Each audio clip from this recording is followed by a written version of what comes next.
ونعوذ بالله من شرور أنفسنا ومن سيئات أعمالنا من يهده الله فلا مضل له ومن يضلله فلا هادي له ونشهد أن لا إله إلا الله وحده وحده وحده وحده لا شريك له ونشهد أن سيدنا وسندنا وحبيبنا وطبيبنا وشفيعنا وشافعنا وملجانا ومأوانا وسيدنا محمدا عبده ورسوله أما بعد فأعوذ بالله من الشيطان الرجيم بسم الله الرحمن الرحيم وأذن في الناس بالحج وقال الله في مقام آخر ولله على الناس حج البيت من استطاع إليه سبيلا وقال الله في مقام آخر وأتموا الحج والعمرة لله آمنت بالله صدق الله العظيم صدق رسوله النبي الكريم الأمين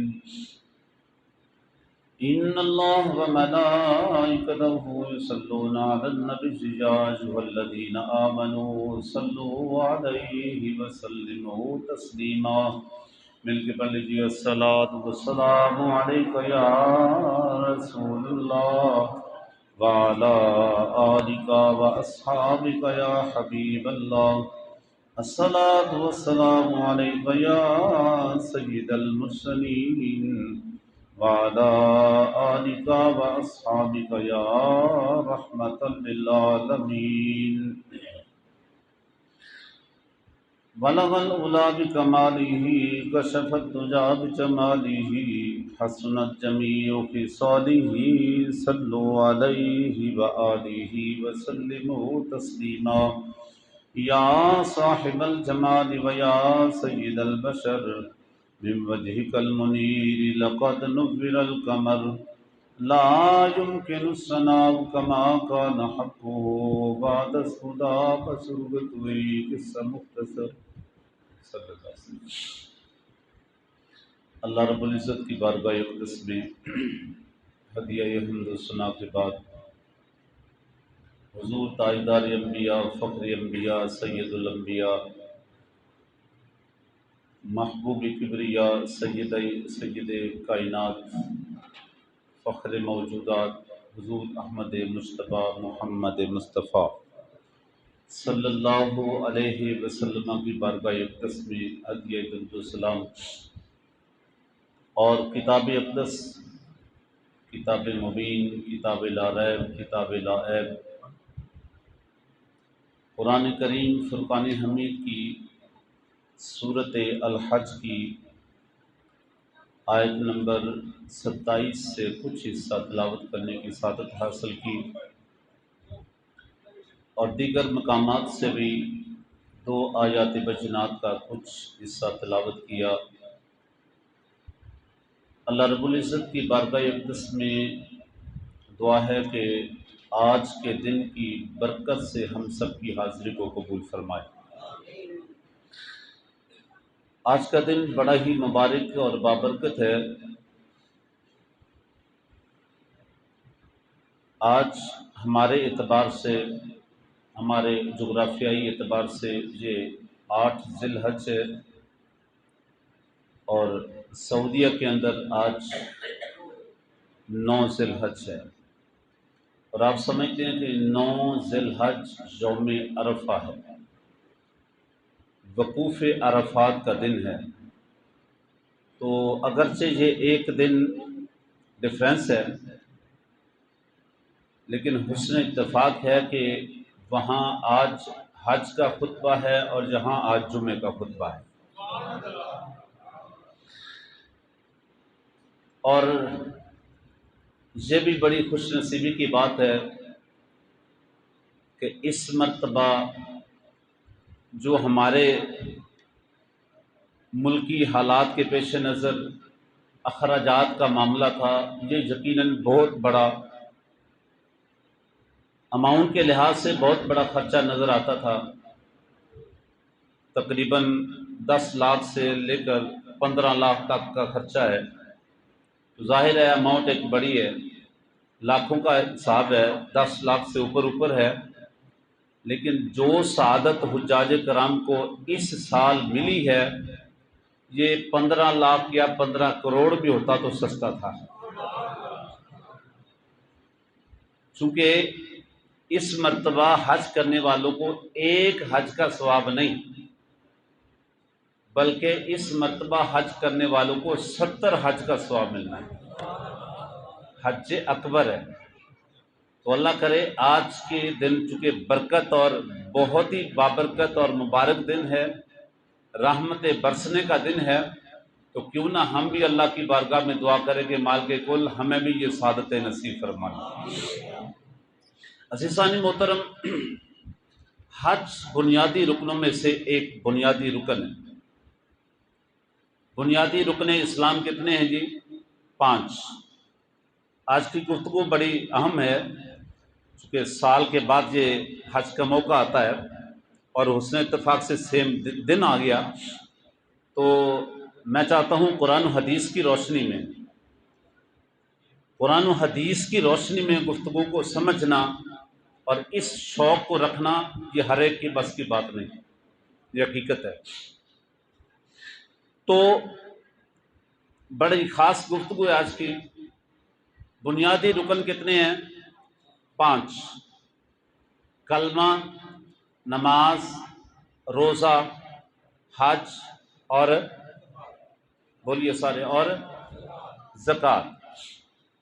اور لطف کی بات یہ ہے، کلمہ جہاں چاہیں آپ پڑھ سکتے ہیں، نماز کے لیے پوری زمین مسجد ہے، جہاں چاہیں آپ نماز پڑھ سکتے ہیں، روزہ پوری دنیا کے اندر جہاں چاہیں آپ رکھ سکتے ہیں، زکوٰۃ پوری دنیا کے اندر جہاں کسی کو آپ حقدار سمجھتے اسے دے سکتے ہیں، لیکن حج وہ عمل ہے جو دنیا کے ہر خطے میں نہیں ہو سکتا، اس کے لیے کعبۃ اللہ کا مخصوص ہونا لازمی ہے۔ فرمایا یہ وہ عمل ہے کہ جس کے اندر رب فرماتا ہے کہ میں صرف دور سے عمل کروانا پسند نہیں کرتا، بلکہ اس گھر کو بھی دکھانا پسند کرتا ہوں کہ جس گھر کے بارے میں رب نے قرآن میں اعلان کر رکھا ہے، ان اول بیت وضع للناس للذی ببکۃ مبارکا وہدی للعالمین، اس کائنات میں دھرتی میں پہلا گھر بیت اللہ ہے۔ کیا ہے؟ بیت اللہ ہے۔ ان اول بیت وضع للناس، جو اللہ نے زمین پر کائنات کے لیے، لوگوں کے لیے وضع کیا ہے، اس کو اتارا ہے، اس کو مخصوص کیا ہے، اور اس کے اندر کمال پتہ کیا ہے؟ مبارکہ۔ اس کے اندر اللہ نے فرمایا کہ میں نے برکت رکھ دی ہے، وَہُدًى لِّلْعَالَمِينَ، اور عالمین کے لیے میں نے ہدایت رکھ دی ہے۔ اچھا دیکھیے، اسلام کا حالانکہ مزاج کیا ہے کہ آپ کسی کو کوئی چیز پکڑائیں تو کس ہاتھ سے پکڑائیں، اور پکڑیں تو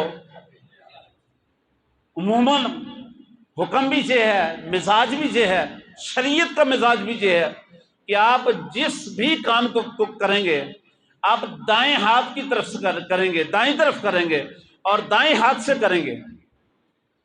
لیکن کعبۃ اللہ میں جا کے جب حج کرنے والا، عمرہ کرنے والا طواف کرتا ہے، سنیں، طواف کرتا ہے، تو ظاہر ہے فرض کیا یہ کعبہ شریف ہے اور یہ اس طرح حاجی چکر کاٹنا شروع کرتا ہے، ٹھیک ہے. اچھا چکر ہی کاٹنے ہیں نا، یہ اس طرف سے بھی شروع ہو سکتے ہیں. 7 چکر ہی کاٹنے ہیں وہ اس طرف سے بھی، یعنی جب بندہ چکر کاٹتا ہے حالانکہ کعبہ سے دایاں ہاتھ دور ہوتا ہے بایاں قریب ہوتا ہے، ایسا ہی ہے نا.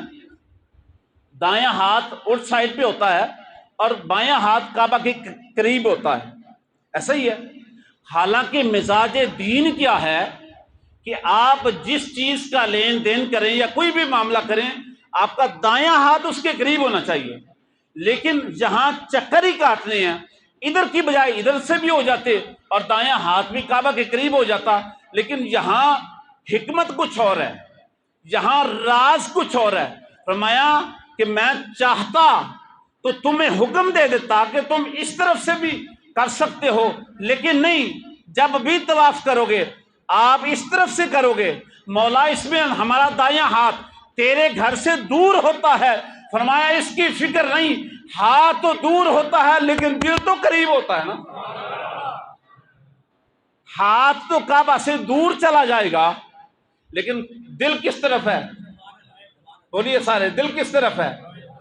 دل بائیں طرف ہے. فرمایا چاہتا تو اس طرف سے بھی اجازت دے دیتا، لیکن نہیں، میری محبت چاہتی ہے جب میرا بندہ میرے گھر میں آئے تو اس کا دل میرے گھر کے قریب رہے.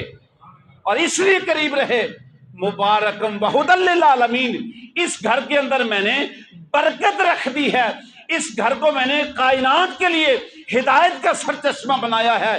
اس لیے میں چاہتا ہوں میرا بندہ جب میرے گھر کے قرب میں آئے تو اس کا دل میرے گھر کے قریب رہے گا. اس میں برکت زیادہ آ جائے گی، اس میں ہدایت زیادہ آ جائے گی. اور میں چاہتا ہوں جو بندہ میرے گھر کی زیارت کر کے جب واپس پلٹے نا تو حدیث پاک ہے بخاری شریف کے اندر حضور علیہ الصلوۃ والتسلیم فرماتے ہیں جو شخص حج کرنے جاتا ہے اور بغیر کسی وہاں پہ غلطی کیے حج پورا کر کے جب واپس لوٹتا ہے تو ایسے لوٹتا ہے گناہوں سے ایسے پاک ہو چکا ہوتا ہے جیسے ماں کے بطن سے آج پیدا ہوا ہے، جیسے ماں کے بطن سے آج پیدا ہوا ہے. اس طرح گناہوں سے پاک ہو جاتا ہے، اس طرح گناہوں اس کے دھل جاتے ہیں، گناہوں سے صاف ہو جاتا ہے. اس لیے تمہیں چکر لگوانے میں بھی اللہ نے انداز وہ دیا ہے کہ تیرا گھر میرے گھر کے قرب میں رہے، تیرا دل میرے گھر کے قرب میں رہے. اور یاد رکھیں اذا صلحت صلح الجسد، اذا فسدت فسد الجسد، جب دل پاک ہوتا ہے نا تو سارا جسم ہی پاک ہو جاتا ہے. دل پاک ہو گیا تو صلح الجسد، تیرا سارا دل سارا جسم ہی پاک ہو جاتا ہے. تو اللہ کی منشا اور محبت بھی یہی چاہتی ہے. حج اس کی تاریخ میں مفسرین کا اختلاف ہے. بعض نے کہا جی 5 ہجری کو فرض ہوا، بعض نے کہا جی 6 کو، اور بعض نے اکثریت نے 9 کو کہا. 9 ہجری کے اندر یہ فرض ہوا، لیکن فرض کے ساتھ اللہ نے جو شرط رکھی ہے وہ یہ ہے وَلِلَّهِ عَلَى النَّاسِ حِجُّ الْبَيْتِ مَنِ اسْتَطَاعَ إِلَيْهِ سَبِيلًا، جس کے پاس استطاعت ہو وہ اس گھر کا حج کرے. میرے کریم آقا نے اپنے اصحاب سے فرمایا، لوگوں خود پہ حج دیا اور لوگوں سے کہا لوگوں اس گھر کا حج تم پہ حج فرض ہے. اور حضور علیہ الصلوۃ والتسلیم کی اپنی امت سے مہربانی دیکھیے، جب سرکار نے فرمایا اس گھر کا حج کرو، اس گھر کا حج تم پہ فرض ہے. ایک صحابی کھڑے ہو گئے، عرض کی یا رسول اللہ کیا ہر سال حج فرض ہے؟ حضور خاموش رہے. اس شخص نے دوبارہ سوال کیا، حضور کیا ہر سال حج فرض ہے؟ حضور پھر خاموش ہیں. تیسری مرتبہ اس نے پھر کہا حضور ہر سال حج فرض ہے.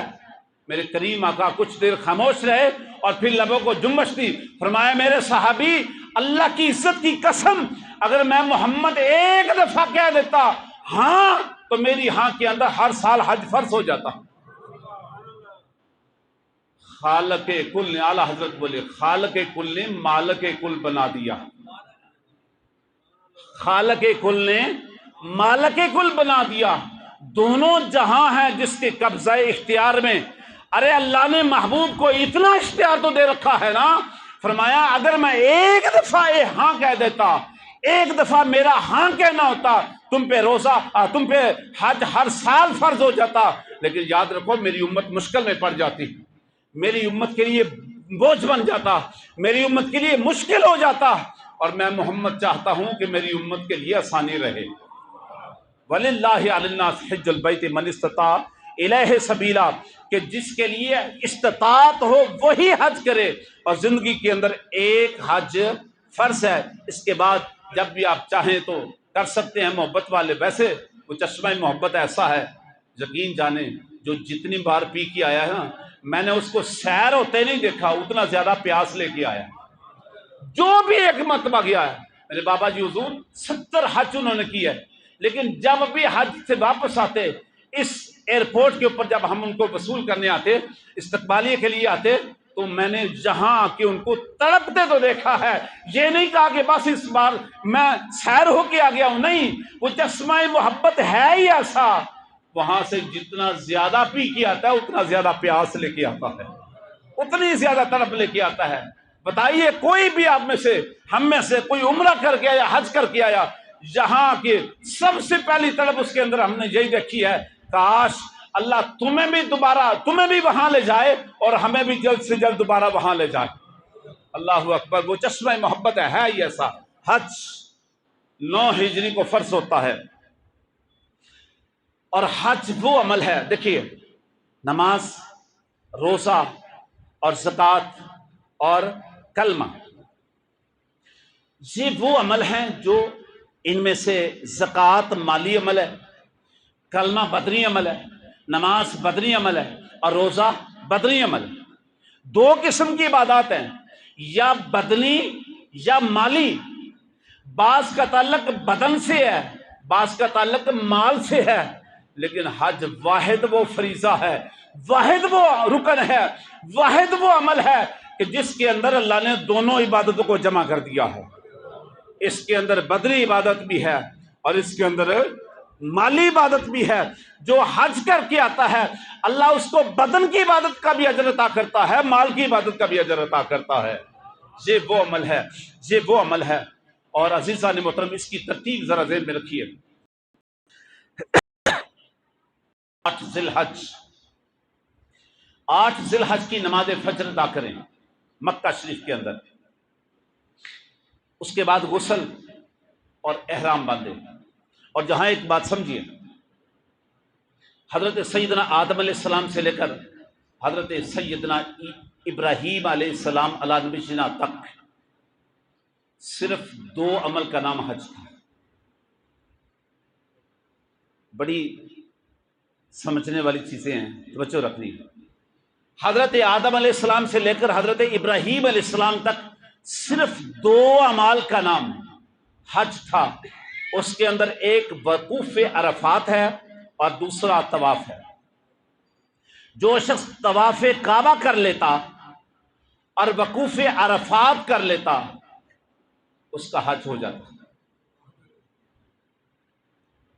لیکن جب حضرت سیدنا ابراہیم علیہ السلام آئے، آپ کا حیات ظاہری آیا، آپ کا دور زمانہ آیا، تو اس کے اندر 5 چیزیں رکن حج کے اندر اور شامل ہو گئی۔ کتنی شامل ہو گئی؟ 5 چیزیں اس کے اندر اور شامل ہو گئی۔ اور وہ 5 چیزیں کیا ہیں؟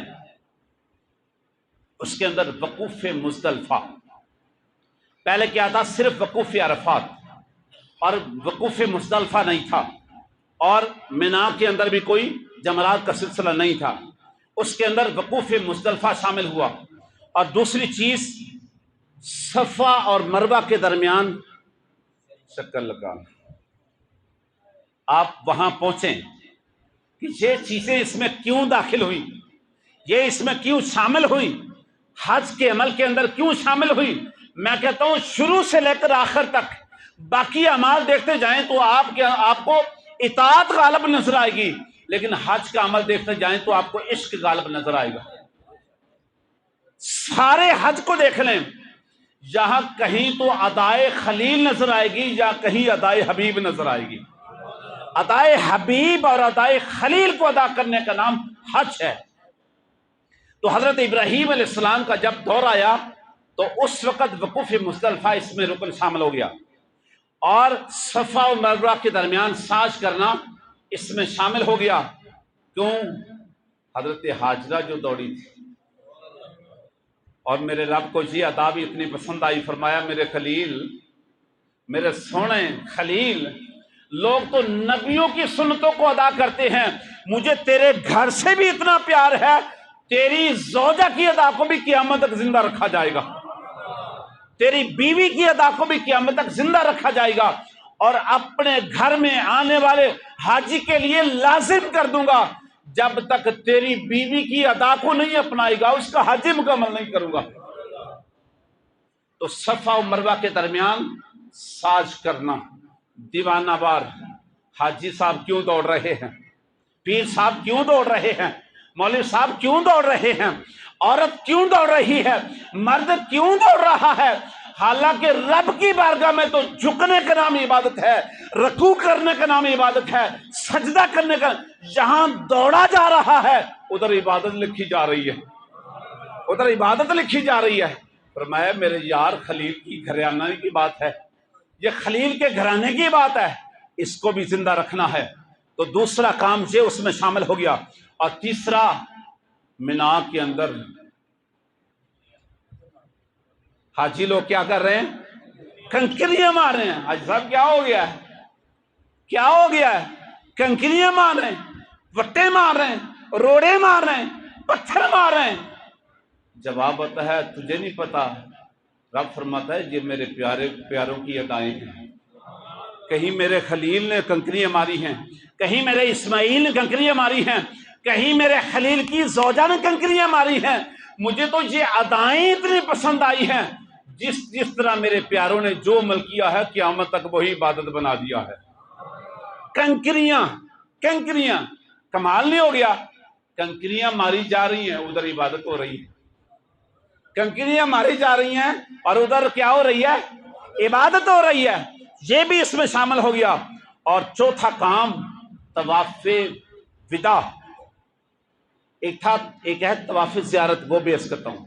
طواف وداع، جب آپ الوداع ہونا ہے تو رب فرماتا ہے میرے گھر میں پھر آؤ، یہاں میرے گھر کے گرد طواف پھر کرو، تو طواف وداع اس میں شامل ہوا۔ اور 5 عمل یہ اس میں شامل، جب حضور تشریف لا تو آپ کی تشریف آوری کے بعد ایک امر اور شامل ہو گیا، اور وہ کیا ہے؟ حاجی صاحب جاتے ہیں، طواف کعبہ کر رہے ہیں، اور چکر کتنے کاٹنے ہیں؟ 7۔ کتنے؟ 7 کاٹنے ہیں۔ اور پہلے 3 چکر اس کو رمل کے کہتے ہیں، رمل، اکڑ کے چلنا، سینہ تان کے چلنا۔ میں نے کہا مولا تیرا حکم تو قرآن میں آتا ہے، وَلَا تَمْشِ فِي الْأَرْضِ مَرَحًا، زمین میں جب چڑھنا ہے اکڑ کے نہیں، سر جھکا کے چلنا ہے، سر نیما کر کے چلنا ہے۔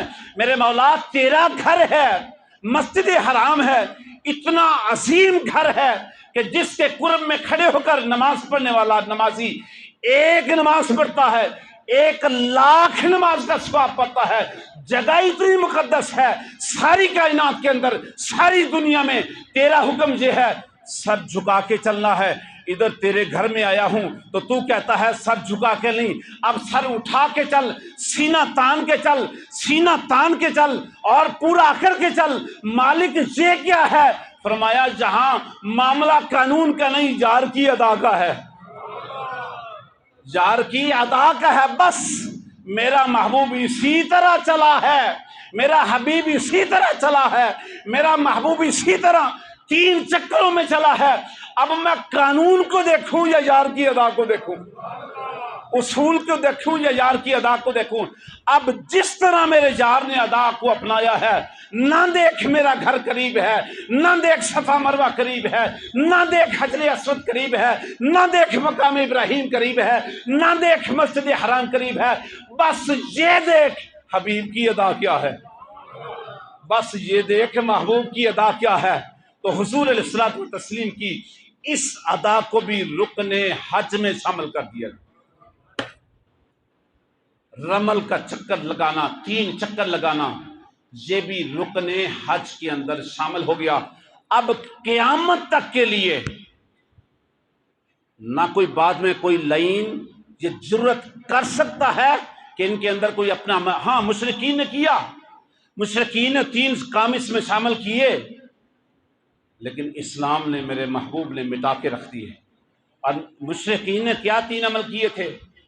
ایک تو انہوں نے کہا جی جو حج کرنے آئے گا وہ کعبہ کے اندر بت رکھے گا، ایک انہوں نے یہ شامل کیا تھا بدبختوں نے۔ اور جب فتح مکہ ہوا تو میرے حضور نے کتنے بتوں کو وہاں سے نکال باہر پھینکا، 360۔ کہاں رکھے تھے؟ کعبہ کے اندر۔ کیوں جی؟ کدھر رکھے تھے؟ کعبہ کے اندر۔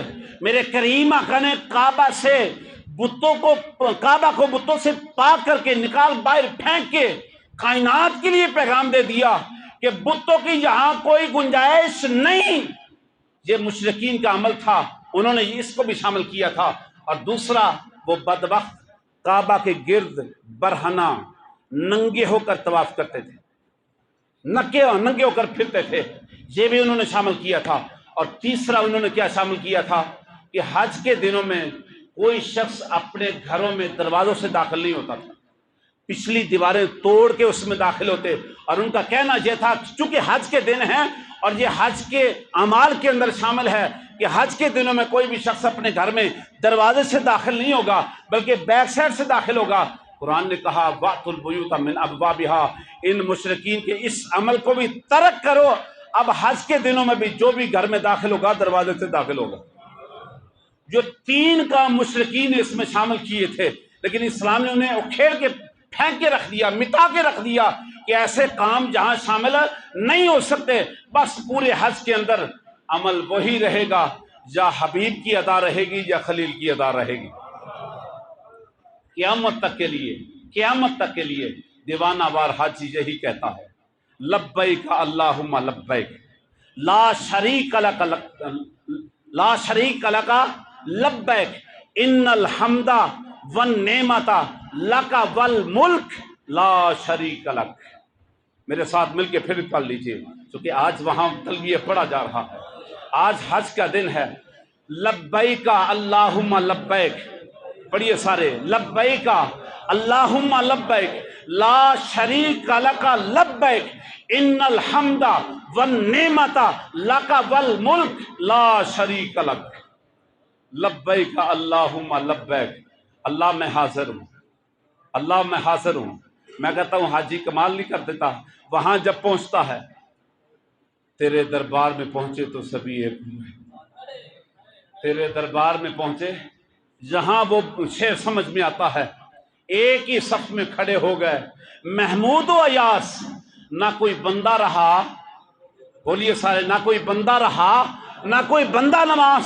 ارے وقت کا شہنشاہ وہاں کھڑا ہے تو 2 چادروں میں۔ اگر کوئی غریب آدمی اپنی ساری زندگی پونجی پاٹ جمع کر کر کے وہاں پہنچ گیا ہے تو 2 چادروں میں، کوئی پیر صاحب کھڑا ہے تو 2 چادروں میں، کوئی حاجی صاحب پہلے کا کھڑا ہے تو 2 چادروں میں، کوئی مولوی صاحب کھڑا ہے تو 2 چادروں میں، کوئی پڑھا لکھا ڈاکٹر کھڑا ہے تو 2 چادروں میں، کوئی ان پڑھ کھڑا ہے تو 2 چادروں میں، کوئی کالے رنگ کا کھڑا ہے تو 2 چادروں میں، کوئی گورے رنگ کا کھڑا ہے تو 2 چادروں میں، ایک ہی صف میں کھڑے ہو گئے محمود و ایاس، نہ کوئی بندہ رہا نہ کوئی بندہ نماز۔ مولا یہ کیا معاملہ ہے؟ فرمایا تم نے دیکھا نہیں، یہ سب میرے گھر کے قرب میں آ گئے ہیں، یہاں نہیں دیکھا جائے گا چودھری کون ہے، یہاں نہیں دیکھا جائے گا خان کون ہے، یہاں نہیں دیکھا جائے گا پڑھا لکھا کون ہے، ان پڑھ کون ہے، مالدار کون ہے، غریب کون ہے، بس یہ دیکھا جائے گا میرے گھر کے قریب آ گیا ہے۔ وَأَذِّن فِي النَّاسِ بِالْحَجِّ، جب کعبۃ اللہ کی تعمیر مکمل ہوئی نا تو حضرت ابراہیم علیہ السلام کو حکم آیا وَأَذِّن فِي النَّاسِ بِالْحَجِّ، میرے ابراہیم ساری کائنات کو میرے گھر کے حج کا حکم سنا دے، فی الناس، پوری انسانیت کو میرے گھر کا پیغام سنا دے کہ وہ اس گھر کا آ کے حج کرے۔ حضرت ابراہیم علیہ السلام عرض کرتے ہیں مالک کہاں تیری کل کائنات، کہاں میری آواز، یہ پہاڑی علاقہ ہے، پہاڑوں کا سلسلہ ہے، جہاں تو ایک پہاڑ سے دوسرے پہاڑ تک آواز نہیں جا سکے گی، جہاں ایک پہاڑ کو کراس نہیں کر سکتی میری آواز، لیکن تیرا حکم کیا ہے؟ وَأَذِّن فِي النَّاسِ بِالْحَجِّ، ساری کائنات کو حج کا حکم سنا دو۔ مالک کیسے پہنچے گی؟ فرمایا میرے خلیل تجھے یہ پرواہ کرنے کی ضرورت نہیں، آواز دینا تیرا کام ہے، پہنچانا میرا کام ہے۔ آواز تو دینا، آواز دینا تیرا کام ہے، پہنچا دینا میرا کام ہے۔ سنیے حدیث پاک، مسلم شریف کی حدیث پاک ہے، جب حضرت ابراہیم علیہ السلام نے کائنات کو، لوگوں کو حج کی آواز دی، یہ آواز اتنی گونجی، صرف دھرتی کے اوپر جو لوگ تھے صرف وہاں تک نہیں پہنچی، جو ماں کے رحم کے اندر بچہ تھا، جب باپ کے ابھی سلب میں موجود تھا، اس کی روح تک بھی یہ آواز پہنچ گئی تھی۔ اور جس نے کہا لبیک، جس نے کہا لبیک، اللہ مرنے سے پہلے اسے اپنے گھر کی زیارت ضرور کروا دے گا۔ اللہ کریم ہم سب کو یہ سعادت نصیب فرمائے، آمین۔ وصلی اللہ علیہ حبیب محمد وبارک وسلم۔ جی سر، جی سر، آئندہ نہیں